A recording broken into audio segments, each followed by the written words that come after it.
Hello everyone, welcome to William and the Magic Box. Today on our show, we are going to have Chris. Chris is from Galway in Ireland. So let's see what Chris has to say. Enjoy the interview. Hello. Hello. Hello Chris, how are Hi. you? Hi, Will. How's things? Not too bad. I'm very well. Thanks so much for taking the time this Sunday for the interview. Thank you. No problem at all. So tell me, how's your morning going so far? It's going good. It's not too bad. Kept busy. Kept very busy. Chris, so tell me where you're from. I'm from Galway in Ireland. So tell me a little bit, tell me something interesting about Galway. Good. That's an interesting question. It's actually a very good, vibrant city. It's got, loads of buskers, plenty of musicians, street dancers. There's always a good buzz on the city. It's kind of the Edinburgh of Ireland, and same thing happens in Dublin as well on Grafton Street. But I think all around it's got a lot of talent that likes to be out on the streets performing and doing various things. Plus, there's a lot of pubs here, so if anyone knows the Irish, they know they like to have a drink. I don't include myself in that, but it's good for many reasons. And how far are you from Dublin? I'd be a 2.5 hour drive.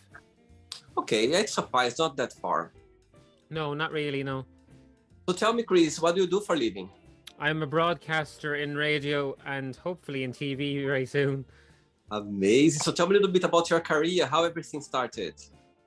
So basically, I started in radio by just seeing a poster one day on a local college grounds here, and I went for it. At the time, I was very kind of hesitant to do it because I was a victim of brutal bullying a few years back during my early teens, but I got over that at this point in time, and when I say I got over it, I dealt with it much better, to be honest with you. But when I came to actually going to pursue my career, I was very excited about doing that. So I saw the poster for radio presenters being wanted in my college and went for it, got the job, and 8 years later, I'm still there.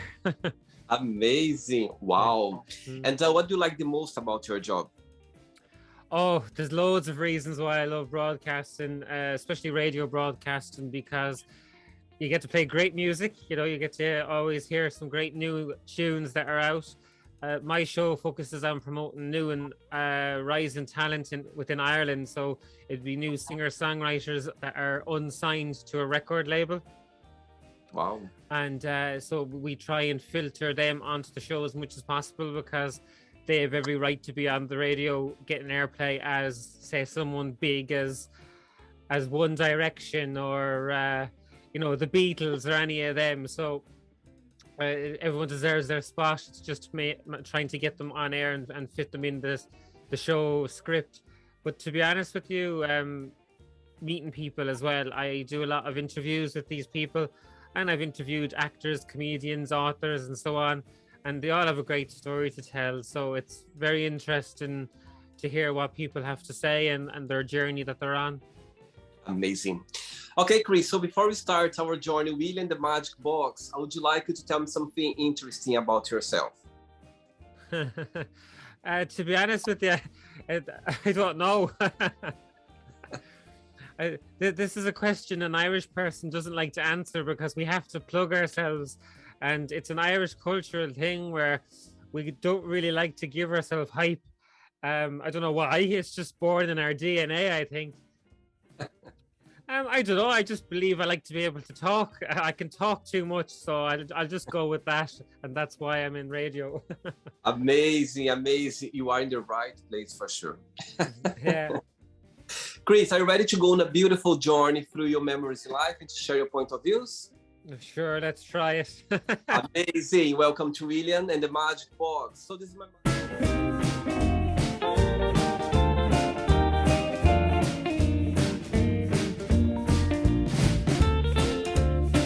box full of random fun questions, okay? Okay. I'm just gonna play a song now just for us to move a little bit before the first question. Let's do it. Okay, Chris, so during the game, if there is a question that you don't want to talk about for some reason, you don't want to answer, always can change, okay? Okay. Right, first question for you is, what is the best advice have you ever received?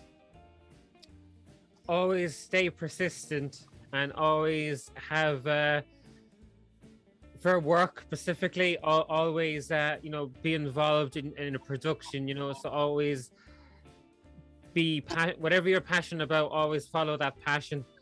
And that's basically it, yeah. I see.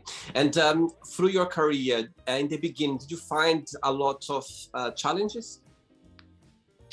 Yeah, there was a few that was kind of going on in the background of my mind more so than anything else, not more physical.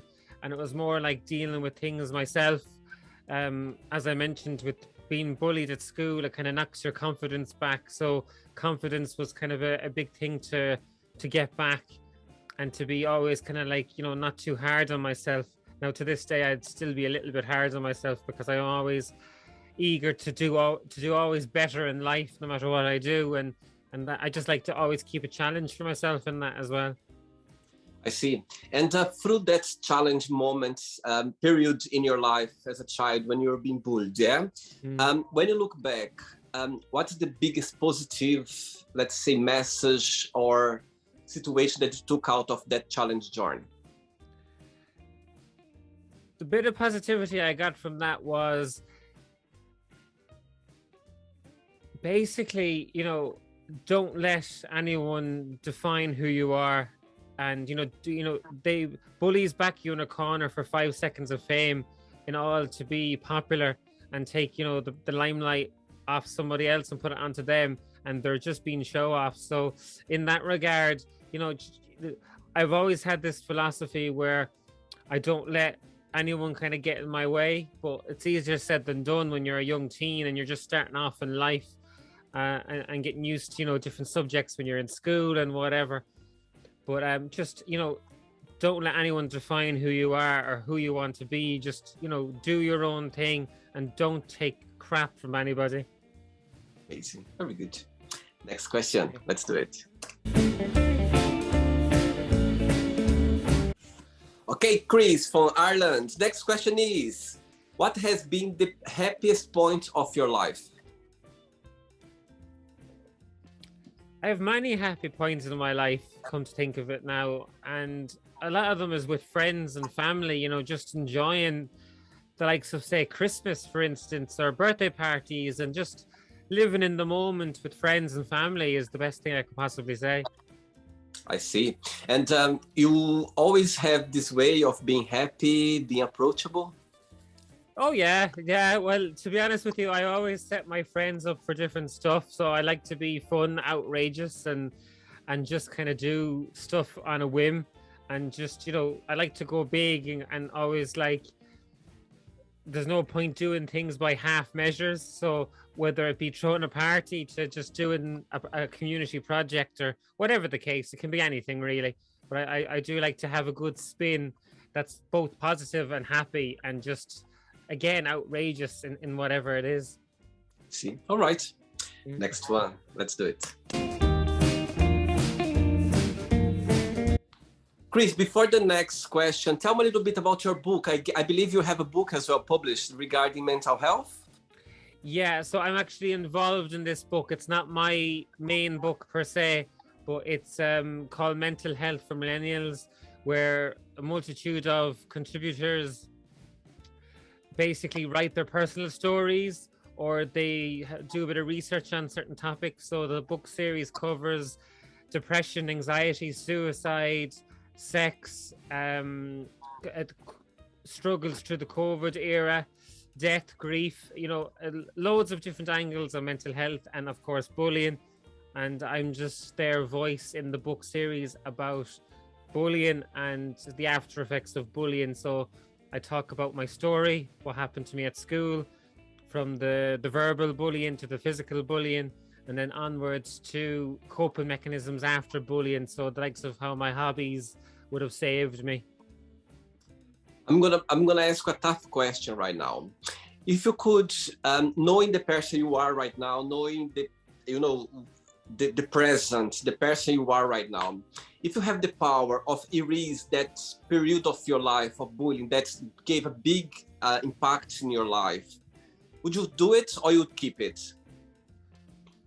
Wow, that is a question. And to be honest with you, I'd probably leave it there. I wouldn't erase it because it defines me now in a positive way, in the sense that I'm more vocal. I speak out more. I was a shy kid growing up anyway. I had my friends, I got on with as many people as I could possibly do. I was never into sports or anything like that, so I had to find my own team and my own relatable people. Like I always say, at my posse and my group. And to be honest with you, I did find that afterwards. The only thing that I would like is to go back and try and push myself to get a bit more of an education, because I lost out on my education, my second level and third level education. So it's it lacks in some things, but I wouldn't erase it totally anyway. Very good. Next question for you is, what does happiness mean to you? Happiness means to me everything, to be honest, because what are we without being happy? We need to get up each day and enjoy life, because we don't know how long we're going to be on this earth. I've seen loads of people struggle and worry about small things, big things, and at the end of the day, it kind of gets them nowhere. But all you can do is just be happy, enjoy each day as it comes, and just be happy and be excited for whatever little project you may have, whether it be a birthday party coming up, a holiday. Just enjoy life. That's what we're here to do ultimately, so just go for it. You believe that happiness is a choice? Happiness should be just equal to everybody, and it is equal, I would imagine, to everybody. I wouldn't see it as a choice. We can be happy if we let ourselves be happy. There's a difference between letting ourselves be happy and not letting ourselves be happy, and that's the choice in that. So that's down to you as a person. I see.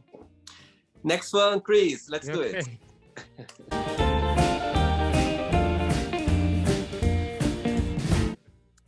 Next question is, tell us about your earliest memory in life.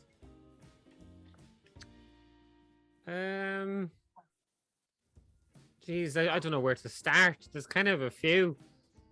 And I don't know how early is early in life as I'm thinking of it, It's a very challenging question, that I think, Will.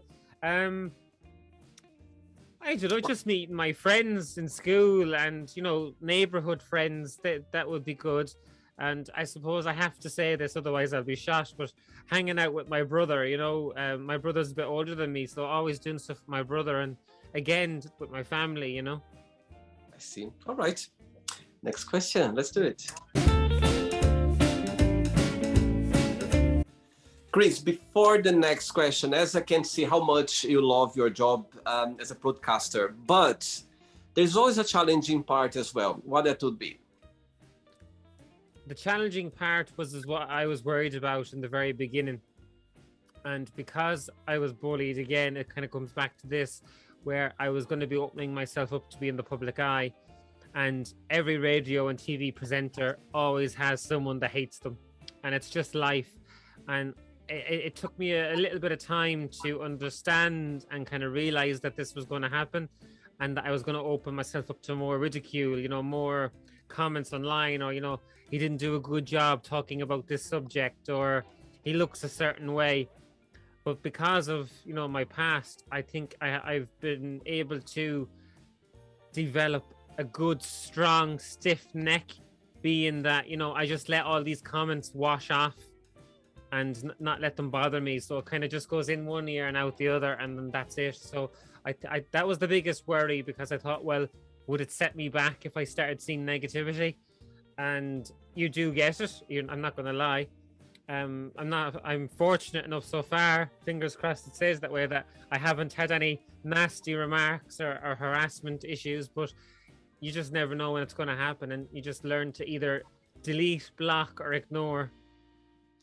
I strongly believe that everything we do in life, there's always people that are gonna appreciate, they're gonna enjoy, they're gonna love. Also, there's the other side as well. But I think when you realize that people, they have their opinion and they're gonna disagree with us or don't, accept for somehow. And I believe that's part of life as well. And also, I believe that we should be grateful to them, because somehow they make us understand that we can always improve and we can always be better, and you always understand the things, I believe, as well. Yeah, no, that is fair, and it is true. I agree with that. It's everyone's entitled to their opinion. We're not going to like everything. Yeah. So just that it's either one thing or the other, and absolutely. So be it. You could be the perfect person. There's no perfectionism anyway, but you could be the person who, you tick all the boxes, but there's always gonna be someone there who dislike that, and it's okay. You know what I mean? There's always someone there, and again, we need those parts as well, for sure. Yeah. Next question is, if you could be a character in a movie, who that would be and why? There's a great movie at the minute. Well, actually, it's been out a few years. It's called The Greatest Showman, and I absolutely love it. It's a great movie. The music is fantastic. The acting is fantastic all around. And I would actually love to play the character P.T. Barnum, because it would be... He's led a great life. In case people don't know, P.T. Barnum is a man that's responsible for bringing the circus to life, giving people the platform to be outrageous and be happy and be themselves, no matter what you are, whether you're a short person, a tall person, a big person. Basically, he highlighted the weird, the wacky, and the unusual, and it was the circus, and people with talent that were drawn into the circus too. So for that reason, it's why I admire him. I know he had some negativity about him too. I don't condone that, but just that part of his life where he was positive for people, and he gave people who would be afraid to be seen a platform to be seen and not be ashamed of who they are and what they are and what they look like and so on. So for that, I would like to play the character for that role. When was the last time that you watched the movie? About 8 months ago, so it's gonna be watched again very soon, I'd say. Ready for another one? Yeah, go for it. Let's do it.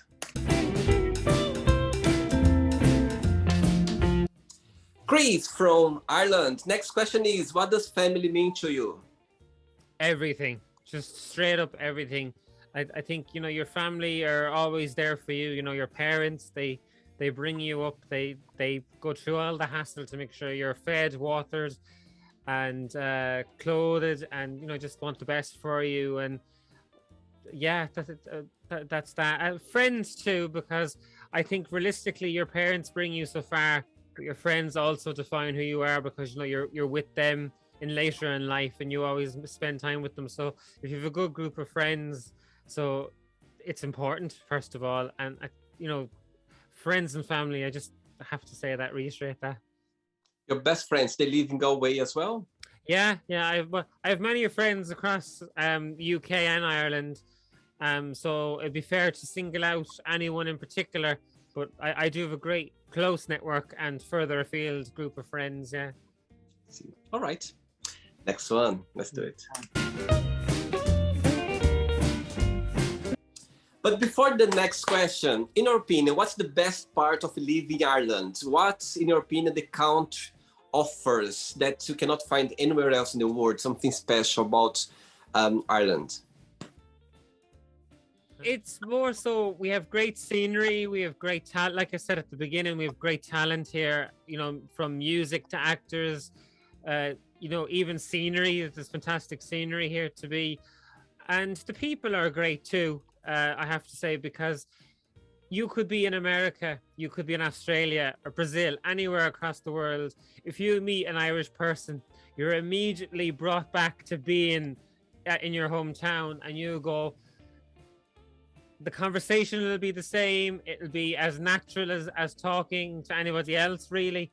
But there's just that instant connection. You can spot an Irish person. It's like a radar. You just know when you walk into that bar that that barman that's about to serve you your pint is actually Irish and he's on a visa for work for the summer or something. So that there's that. But the music travels from Ireland as well. So when you hear an Irish artist, you know, you kind of get that buzz, I think. And likewise, when you hear other artists playing in Ireland, you know, you kind of want to invite them over here and show them how we party. And Ireland is always branded, you know, party central. And now I don't drink personally, I don't drink alcohol. So I don't get lost in that timeline, let's say. But, you know, you don't need the alcohol to have fun. And I think that's what the Irish brings out, you know. Again, it's going back to pure happiness and just going for things and not worrying about it. I had so many guests on the show from the US, and some of them they have background, Irish background. They were so proud talking about they visit the country as well, and they, you know, it's so, as you said, fascinated to see, you know, that they still, you know, they're so proud of their background, where they came from, where their family came from as well. Immigrate to the US. It's amazing. Yeah, it's interesting how many stories you get to read and hear, and you know, just be a part of it. Like our tourism is great now. Every country has their tourism, you know, and their draws, and it's amazing to see that it's not just one particular country that everyone goes to. I know Ireland has basically. Have you ever been to Ireland? Actually, I have. Yes, I've been to Dublin. Okay, fair enough. Well, if you get a chance, come back over and visit other cities, visit Galway, visit Cork, because when you see more of Ireland, you'll understand more about what they're saying. And, you know, you will see all this talent. You will see why they want to be a part of Ireland. Sometimes I think, why do they want to be associated with Ireland? But I think it's because I live here on a day-to-day. You don't realize sometimes what's on your doorstep and you take it for granted. So I think that's the same with anyone, wherever they live, really. I see. Next question for you is someone offered to tell your future, would you accept it or not, and why? I would accept it to see how well I would be doing in my career and to see where I end up. But you wouldn't be ready, or you wouldn't be happy to maybe to listen to the whole package of the future? Yeah, well, the one thing I would like to avoid is my death date. I wouldn't like to know when that is, you know, because you just can't cheat that, I'm afraid. But yeah, everything bar that. 3 questions left for you, Chris. Okay. Let's do it. Okay. Next question is, what do you think is a good age to start dating, and why? Oh, well, this is an interesting question. I think I would like to say, you know, when you're mature enough, but are boys ever mature enough? Some women might ask, and some men might ask as well. So I think if you're in love, love is love, and it doesn't matter the age, but I would like to think that you'd have to be a little bit mature. So I'm just going to say early teens to be in a proper relationship. Yeah. And I think as well, as long as you feel safe or you are in a safe environment, why not? Yeah, that would go hand in hand. Yeah. 2 questions left. Okay. Okay, but before the next one, as you touched a lot regarding your past, regarding being bullied, yeah? People watch the interview right now. Maybe they had the same experience as you, but they haven't get over yet. They're still struggling with the situation in the past. What would be your best piece of advice? To talk. It's simple as talking. Like, you know, you have to be ready to talk, but if you tell somebody, whether it be a family member or a friend, it doesn't have to be them, because sometimes the people that you're closest to, you don't want to tell them in case that, you know, you're perceived in a certain way of being unpopular or vulnerable, you are kind of being vulnerable when you're admitting something like that, because everyone wants to be macho and they want to be, and this goes for women too, and any nationality and any gender. Just go for talking to somebody, whether it be a GP, so your doctor, your therapist if you have one, if you have a wife, a brother, sister, again, whoever it is, just talk to them and start by telling one person. It might seem scary, but just do it anyway. Build up the confidence to do it, because a problem shared is a problem halved. And at least, you can go down the channels of getting further help should you need it. But just talking out and telling somebody first is the main thing. It's always good to remember that you're not alone out there, and there's always help somewhere. That's the main point. You can find help, as you said. It could be a friend, could be a stranger, could be a place, or could be anything. So just, I know, as you said, it's not easy, and you feel ashamed sometimes, or you feel insecure about it. But just talk, give the first step. And that's, as you said, about could be halfway already, just giving this first step of looking for help. Yeah. Or support. Yeah. So. Right, next question is, what makes you really angry? Lots of things. Lots and lots of things. I do a podcast with a friend from Dublin. His name is Keith Russell, and we call it Waffle Box. And basically, it's a bit of a mental health podcast as well as just two men talking. And there's that stigma of men not being able to talk. And for that reason, we just sit together and we record. And I rant, I complain about everything that bugs me. And a lot of the time, my anger comes through in the podcast. And I'm always angry about cyclists who take up the road. Particularly a company called Deliveroo. Their cyclists are ruthless. They don't know what side of the road they're on. The state of housing, homelessness, bullying awareness, there's not enough of that can make me angry. The list is endless, Will, so I won't go down that big rabbit hole of taking up all your time today. You left a taste of it. At least a taste is out there.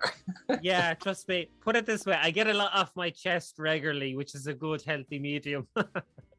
You know what, Chris? I don't want to make you angry, okay? Good. Thanks, Will. Ready for the last one? Yeah, let's go for it. Let's do it. Last question.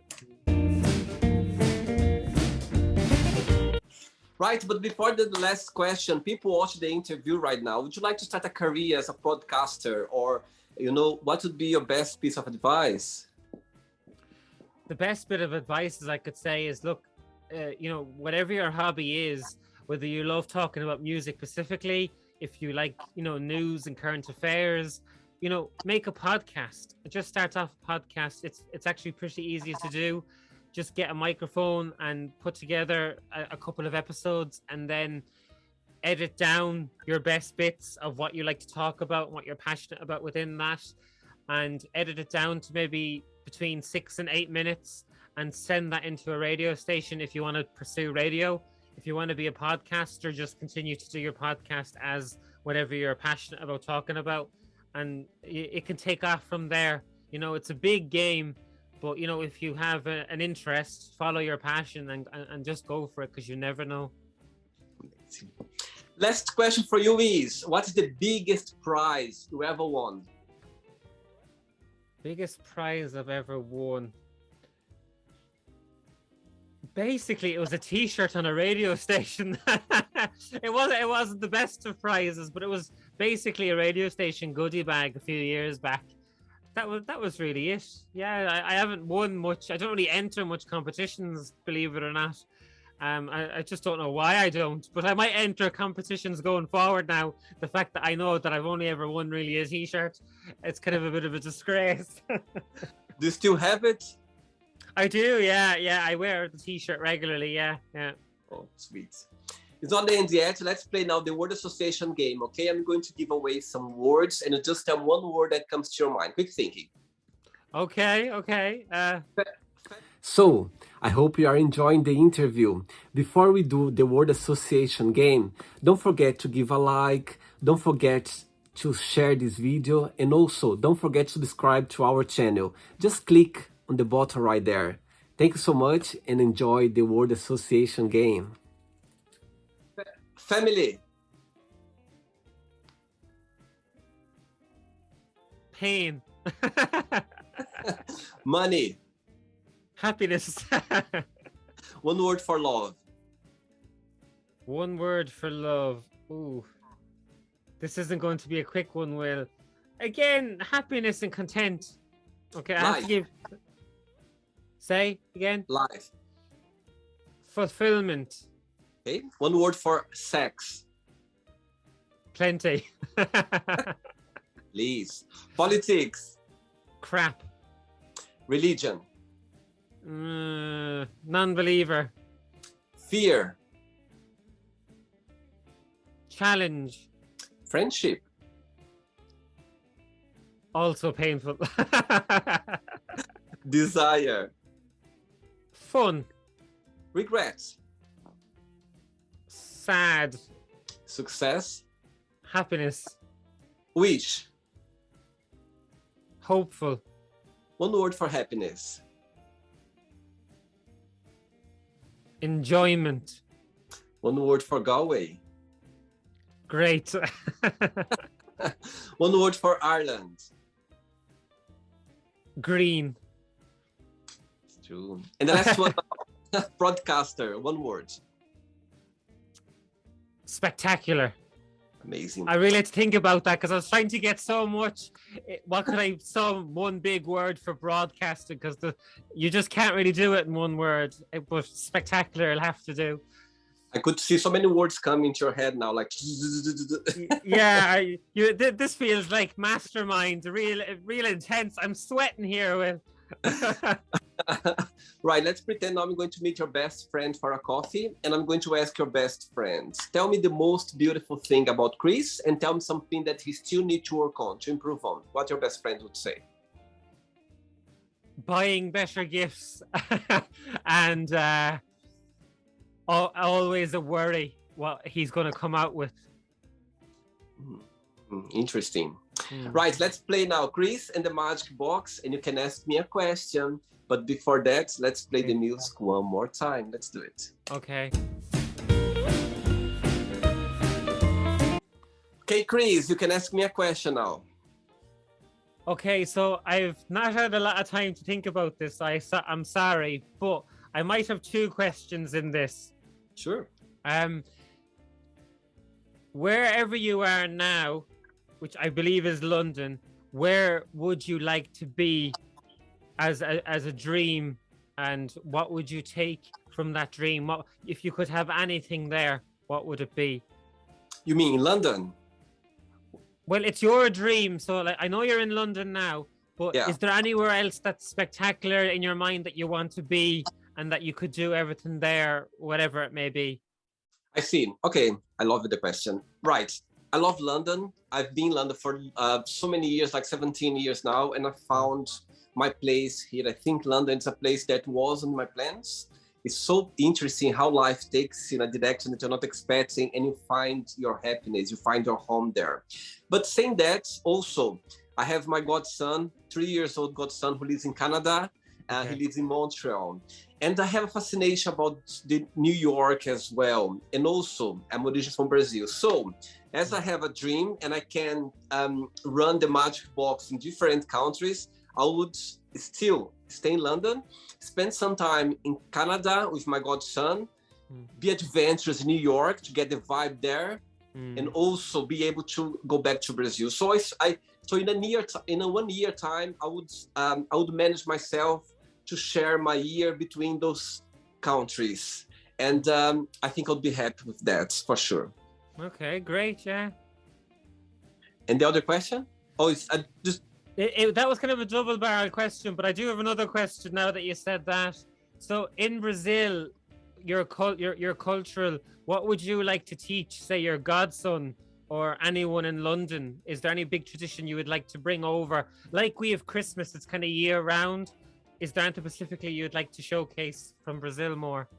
Chris, I love your question. I literally love your question, and I'll tell you why. Right. In Brazil, you have this thing about, I even got goosebumps now. In Brazil, you have this thing about where 3 people can eat, we can feed 5 people. Where 2 people can sleep, we also can somehow put 4 or 5 people to sleep there. So you have this way of approaching life that problems for us, it's so interesting because I've been living in Europe for so long, and I realized that sometimes problems here for us, it's like, my God, this is a problem. Sometimes you see people moaning about the weather, about something, and you go like, my goodness, this is a problem. For us, it's a different, for me, a problem is like something that you cannot resolve, you cannot control. You know what I mean? Like something like a drastic thing. But I realized that in Brazil, you always find a way to sort things out in a very positive way. And also, I think I would teach my godson that exactly that you need to see problems in a very soft way. You need to understand that problems will come, but don't make this problem a big thing. Try to see, you know what I mean, when the problems will come, don't take this problem as something that's going to ruin your life or it's going to change anything, because sometimes problem is just a challenge. Let's put it this way, it's a challenge sometimes, and we forget because our mindset, sometimes we get upset, or you see those little problems, a big thing, and at the end of the day, if you're going to analyze properly, it's not a big problem, it's just a situation that you're not expecting to happen and went in a different direction. Do you know what I mean? Yeah. So that's how I see, and that's how living in Europe for like 20 years, I realized that it's in Brazil, we don't have that. I remember sometimes here, like some European friends, sometimes when they come to me, like sharing a problem, I start laughing. And they go like, why are you laughing? I said, because this is not a problem. This is just a challenge. This is just something. And I explain to them. They go like, oh my God, it's so true. I feel bad now. You know what I mean? So sometimes I realize that. Sometimes, so I think it's a cultural thing. You know, even some friends who went to Brazil and spent some time there, they go like, oh, now I know what you mean, William. I know what you mean. So we have this mindset of sorting a problem as a like, let's say, something that you can do it easily. Do you know what I mean? Yeah, it's very true. And you asked, you know, when we were in contact before the podcast, that, you know, to share a quote, and this is kind of very apt, going to tie in with everything. Yeah. I believe when we talk about these problems and situations, and we get into a situation ourselves that, like you said, we think everything's a problem, but it's only a small challenge. It's not as big as it may seem, especially to others. But I believe, and this is from the movie as well, The Greatest Showman, it's called, the quote is, comfort is the enemy of progress. And if you get too comfortable doing things, everything is going to be a problem. So you know, you're creating more problems for yourself because you're comfortable and you don't want to challenge yourself to do big and better things. So that can work all around. So it's a very diverse meaning, but you know, I think just on the back of what you just said, I think it's just perfectly fitting. In Brazil, we have a saying as well, saying that a free mind is like a big machine for the evil. You know what I mean? For like. Yeah. Do you know what I mean? It makes sense. Like, for example, if you have this, you need to be busy. You need to be, you know, trying to grow, like be more, you need to work on yourself all the time. You know what I mean? You need to be trying to find things that you're going to find your past, that's going to bring you happiness, that's going to bring you, you know, your business, something that you like to do. But if you find yourself in a free mind, that's where the evil start come, the worries or the overthinking. You know what I mean? So it's good to be busy. It's good to, when I say busy, it's not just working, but do things that you know, you're gonna bring joy for your mental health. You're gonna bring things for your physical. You know, so anything in life. There are no rules as long as you are, let's say, busy. And also, of course, it's good to be, when I say busy, but also it's good to give some free time for you to rest. You know what I mean? But I think the biggest thing is try to be productive, you know, productive, like the most you can. I think, as you said, it makes sense. You just need to find ways not to get too comfortable, because that's when you get things going slowly. Yeah, no, for sure. Yeah, no, it's true. So true. Right, so you already shared your quotes, as I can see. Chris, thanks so much for the interview. Thanks for taking the time on Sunday, and it was a pleasure. Likewise, Will. Thanks for having me. Thanks for asking, and best of luck with it all. Thanks so much for you too, and keep in touch. Okay, I'll see you one day in Ireland again, in Galway. Yes, definitely. And if I'm in London, I will let you know. Please let me know for sure. We're gonna go for a walk or for a coffee or something. Okay. Exactly. All the best, Will. Take it easy. Bye. Take care. Bye. Bye. So, did you like the show? Don't forget to give a like, share it, and also don't forget to subscribe to the channel. And if you'd like to be part of the show as well, first subscribe to our channel, and after that just go to our website www.williamandthemagicbox.com and send us a request saying why you'd like to be part of the show, and I see you there. Bye bye, see you next time.